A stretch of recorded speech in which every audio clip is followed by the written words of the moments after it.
Salut à tous, de retour pour un nouvel épisode d'Avant d'acheter, l'émission où je te montre un gameplay brut et où je te parle de mes impressions sur les dernières sorties. Aujourd'hui, je vais te parler d'un jeu très particulier, mais avant ça, une petite leçon d'histoire rapide. Ne zappe pas, abonne-toi, pouce bleu et reste bien jusqu'au fond. En 2005, Irrational Games, les créateurs de BioShock, ont sorti SWAT 4.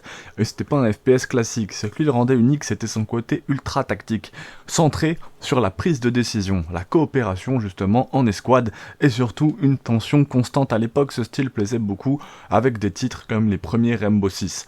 SWAT 4 est devenu un jeu culte, même si il était loin d'être parfait. Il a fallu attendre presque 20 ans pour qu'un successeur spirituel se décide à voir le jour. Ce successeur, c'est Ready or Not. C'est le jeu que vous voyez à l'écran, développé par Void Interactive, un studio indépendant. Sorti sur PC en 1.0 en 2023, Ready or Not arrive sur console en 2025, accompagné de 3 DLC. C'est pour ça que je t'en parle maintenant, c'est le moment idéal pour découvrir ce qu'il vaut. C'est l'épisode d'avant d'acheter sur Ready or Not. Ready or Not, c'est quoi ? C'est un FPS tactique dans lequel vous incarnez une unité SWAT chargée de ramener l'ordre dans une ville fictive appelée Los Sueños. Vous intervenez dans des stations-service, des repères, des gangs, des hôtels, des planques de milices. Le but, neutraliser une menace, protéger les civils, collecter les preuves, mais attention, ici pas de foncer dans le tas. Chaque ennemi peut vous tuer en un clin d'œil, chaque intervention est tendue, chaque pièce à nettoyer est une menace potentielle. Vous êtes toujours en infériorité numérique, avec seulement 4 coéquipiers pour faire face à des dizaines de coéquipiers hostiles, et surtout, vous devez arrêter les suspects vivants, si possible. Pas simplement les abattre. Cela implique des choix, de la stratégie, et surtout, c'est ce qui fait un peu le sel du jeu, ça demande un certain sang-froid. L'IA et le gameplay, l'un des gros progrès par rapport à SWAT 4, c'est l'intelligence artificielle. Vos alliés, qu'ils soient humains ou IA, réagissent super bien. Donner des ordres est très intuitif, même à la manette.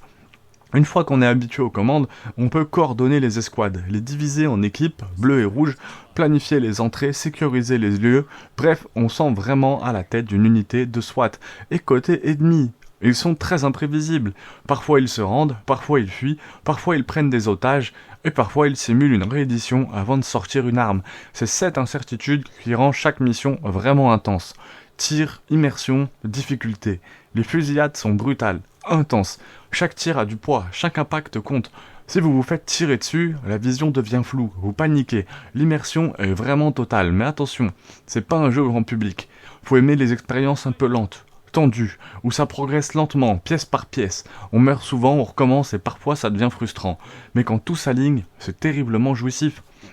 En plus, les modes de jeu et les campagnes, côté contenu, le jeu propose 3 modes. Commandant, une sorte de campagne roguelike où les pertes sont permanentes, jeu rapide, mission à enchaîner pour faire du scoring, et le multijoueur coop bien sûr, jouer les mêmes missions qu'en solo, mais avec des amis. La campagne, certes un peu légère, on aurait préféré une vraie progression scénarisée, mais les missions sont variées et le DLC Darkwater propose certaines des meilleures cartes du jeu. Si vous avez fait ce DLC, n'hésitez pas à en parler aux autres en commentaire. Le design, la technique et surtout les versions. Visuellement, c'est plutôt propre. Surtout les environnements. Vous le voyez à l'écran, chaque niveau a une identité forte, bien pensée, et sur PS5 Pro, le jeu est en retrait quand même par rapport à la version PC. Texture plus floue, performance en baisse, faut jouer en mode performance, sinon c'est lent et saccadé. Et puis il reste quelques bugs. Rien de dramatique, mais ça casse un petit peu l'immersion. Le gros point aussi important, c'est cette controverse qu'il y a eu sur la version PC. Petit aparté, la version PC a été modifiée depuis la sortie, et ça c'est un peu dommage. Certains éléments ont été censurés, et vous savez que je suis contre la censure, notamment avec mes épisodes sur Fear and Hunger. Nudité, démembrement, allusion à certains thèmes sensibles. Cela a déplu à une partie de la communauté qui reproche aux devs d'avoir altéré l'identité sombre et réaliste en fait de ce jeu. Pour un nouveau joueur, ça passera sans doute inaperçu, sauf si vous cherchez vraiment les différences. Mais c'est vraiment dommage d'appliquer une censure toujours, alors qu'en fait ça fait partie de l'histoire entière. Là, je rejoindrai Joueur du Grenier sur une vidéo où il parle de Picsou. Et en fait, il dit que Picsou, justement, le fait qu'il soit humain, le fait qu'on ait vu certaines choses, notamment par exemple des rapports à l'amour ou à la mort, en fait, même enfant, on est capable de passer au-dessus de ça. Le jeu est moins de 18, partir de là, ou moins de 16, à partir du fait que le jeu est moins de 16 ans ou moins de 18 ans, pour moi, on devrait pouvoir avoir accès à tout ça et on n'a pas besoin de censurer automatiquement chaque œuvre. Je trouve ça vraiment dommage. Donc c'est même pas forcément de la faute en plus du jeu, hein. C'est vraiment de la faute de cette censure permanente qui fait même, je suis sûr que beaucoup de gens se brident, hein. C'est-à-dire que moi dans les musiques, je me suis vraiment bridé et je pense qu'il y a plein de gens qui se brident à cause de la censure. Donc ça, c'est dommage. Même moi sur cette chaîne, des fois je suis obligé de me brider aussi à cause de la censure. Si vous voulez en parler, n'hésitez pas à en parler en commentaire. Alors, est-ce que Ready or Not vaut le coup? Bah oui, bien sûr que ça vaut le coup, si t'aimes les jeux exigeants, c'est une vraie lettre d'amour à SWAT 4, modernisée avec une meilleure IA et une ambiance très très forte. Par contre, si tu cherches un FPS nerveux façon Call of Duty, il manque encore énormément de fonctions, hein. Pas de sniper, pas de miroir, mais ça brille par sa tension, ses choix moraux en mission et son gameplay réfléchi.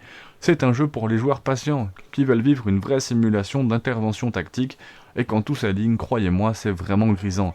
Voilà pour mes impressions, maintenant c'est à vous. Avez-vous testé Ready or Not? Êtes-vous un joueur console qui l'attendait? Que pensez-vous des changements de la version PC? Dites-moi tout ça en commentaire. Si vous avez aimé cette vidéo, pensez à liker, à vous abonner, à activer la cloche pour ne rien rater. Merci du retour que vous avez fait sur la vidéo avant d'acheter sur RuneScape, qui est un des épisodes qui a le mieux marché. J'hésiterai pas à faire d'autres épisodes d'avant d'acheter. Si vous voulez voir un test sur un jeu qui n'a pas déjà été fait, le but c'est que ça n'a pas déjà été fait sur la chaîne, vous mettez le nom du jeu et je ferai le test dès le lendemain. Merci d'avoir regardé, on se retrouve très bientôt pour une nouvelle mission, à la prochaine.